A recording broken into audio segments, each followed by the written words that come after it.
Welcome to Shamims voice. ভালোবাসা ভালোবাসার সঠিক ব্যাখ্যা আমি জানি না। যতটুকু জানি তা হলো মনের সাথে মনের মিল। এমন একটা মিল থাকবে যে তার কণ্ঠস্বর শুনে সে বুঝে নিবে তার মন ভালো না খারাপ, আর তার চেহারা দেখে বলে দিবে তোমায় বড্ড ক্লান্ত লাগছে, এই তোমাকে কেউ কিছু বলেছে? আবার তার চেহারা দেখে বলবে কী ব্যাপার, আজ মনে খুব ফুর্তি মনে হচ্ছে। ভালোবাসার এর চাইতে বড় ব্যাখ্যা আমার এই ক্ষুদ্র জ্ঞানে নেই।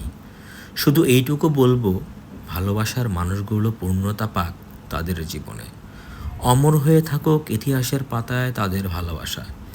ভালোবাসায় সকল কিছু মিলিয়ে দিক মনের সাথে মনের মিল। ভালোবাসা ভালোবাসা।